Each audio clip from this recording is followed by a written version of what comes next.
Però la legge esiste ancora, quindi questo è molto importante. È un problema di fondi. Se la legge rimane e non viene abrogata, si spera che venga rimpinguata in qualche maniera. Ma noi abbiamo anche utilizzato le leggi dello Stato, abbiamo utilizzato la vecchia 512 dell'82, che siamo stati tra i primi come Consorzio Castelli a utilizzarla, e poi la 490 del 99, legge statale quasi uguale alla legge regionale, una formula in conto capitale e una in conto interessi, addirittura cumulabili, no? Questo a consuntivo, bisognava fare tutta la pratica, farsi autorizzare i lavori dalla sovrintendenza, dopodiché a consuntivo veniva liquidata.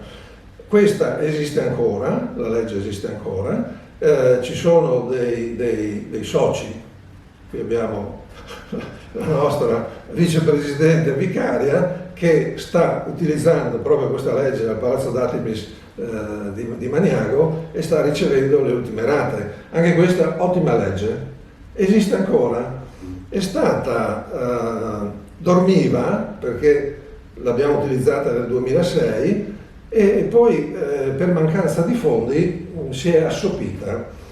Nel 2018, a fine 2018, il Ministero dei Beni Culturali l'ha rimpinguata mettendo per il 19 10 milioni e per il 2020 20 milioni, quindi c'è ancora questa legge ed è ottima, direi, no?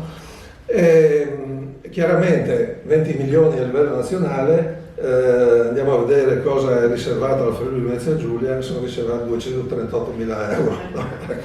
Però ecco, bisogna dire che l'importante è che questa legge esista, non sia stata abrogata ed è espressamente fatta per i beni vincolati. Ecco, questo volevo dirlo perché oggi invece noi siamo su un'altra linea, no? E adesso passo la parola a Roberto Contessi che illustrerà quello che è il bonus, il sisma bonus, eco bonus e compagnia bella e bonus di ogni tipo, no? Che però non parte dal Ministero dei Beni Culturali, no? Parte dall'Agenzia delle Entrate. Ecco. Quindi l'obiettivo è leggermente diverso. Comunque lascio adesso la parola a Roberto Contessi, che mi pare ha anche poco tempo perché ha problemi familiari, o no? Hai risolto? Oh, ottimo, ecco. Allora se ti metti tu qui. Sì, comunque.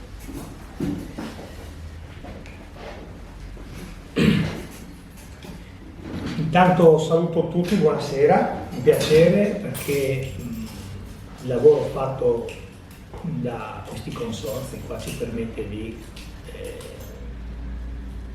gustarsi ancora queste opere che ci sono tramandate da parecchi anni, qualche secolo magari in qualche caso, quindi è sempre un'opera encomiabile perché bene o male l'Italia, noi sappiamo che è fatta di tantissimi beni culturali che si sono mantenuti, come vedo dalle foto che sono appese qui ai muri, è un orgoglio perché sebbene siano privati ma alla fine è un bene di tutti, no? Perché andarli a visitare poi è un piacere e anche una possibilità che noi fortunatamente abbiamo, mentre magari in altri posti hanno preso altre decisioni e magari adesso se ne pentono. Comunque, tornando a un discorso più tecnico e meno artistico, il problema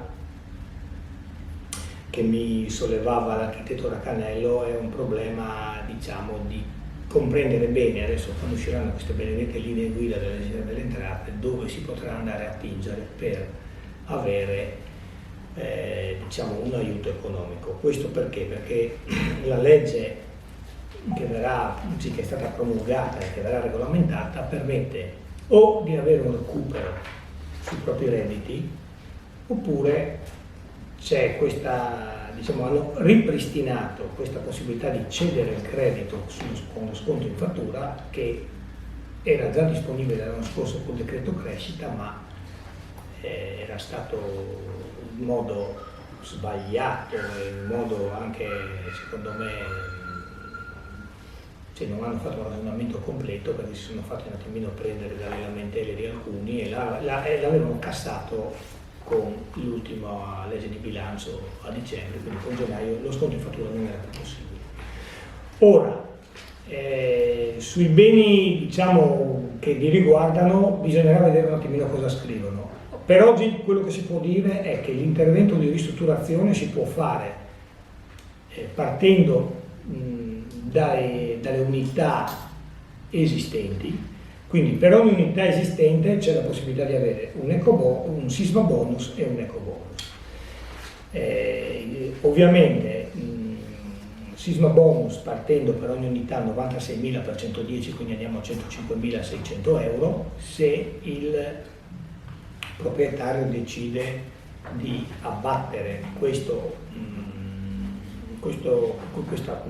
facilitazione nella sua dichiarazione dei redditi. Se decide di cederlo non è più 110 e 100, quindi torniamo ai 96.000 come margine massimo per unità, e poi bisognerà tenere conto che chi acquista il credito chiaramente avrà bisogno di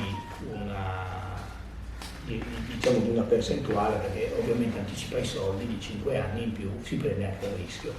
Comunque, detto questo, per quanto riguarda i castelli, io credo, o comunque tutti i beni artistici, dobbiamo vedere intanto di partenza quante unità sono presenti. Per ogni unità fare il conteggio. Alza un po' la voce, sì, perché mi dicono che non si sente. Sì. Allora, per ogni unità bisogna vedere le unità di partenza, allora, e quindi su queste unità sapere che si può attingere a un sisma bonus e a un eco bonus. L'eco bonus, allora, se il sisma bonus, diciamo, è sicuramente fattibile, perché si tratta di un miglioramento sismico, bisogna vedere il miglioramento cosa prevede, quindi se si aumenta di una o due classi, perché se si aumenta di 2 classi andiamo a scontare il 110% su 96.000, se si aumenta di una classe sismica invece la percentuale cala, non sappiamo ancora esattamente di quanto, però orientativamente si andrà sull'85% dei 96.000, che è il tetto massimo per unità.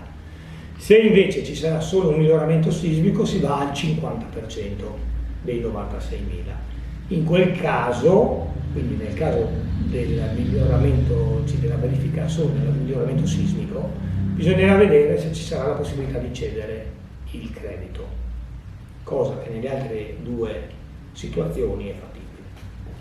Quindi questo è il primo passo, che quello è, diciamo, il più semplice per chi dovrà intervenire su un bene storico. L'eco bonus invece la vedo un attimino più complicata, perché intanto bisogna partire da un edificio che è già riscaldato, quindi deve avere già un impianto di climatizzazione. Partendo da lì c'è la stessa variabile, bisogna alzare di 2 classi energetiche il fabbricato per poter usufruire del 110%. Le 2 classi si possono ottenere o migliorando l'involucro, quindi nel caso di un bene artistico sicuramente intervenendo all'interno del fabbricato, sulle pareti perimetrali e sulla copertura, oppure intervenendo sull'impianto di climatizzazione, sia che sia ad aria o a metano, quello che è, ma comunque sull'impianto di climatizzazione. Se una di queste 2 operazioni congiuntamente e seriamente si portano a 2 classi di miglioramento, in quel caso si avrà il 110%. Quindi questo è, diciamo, grosso modo la grande possibilità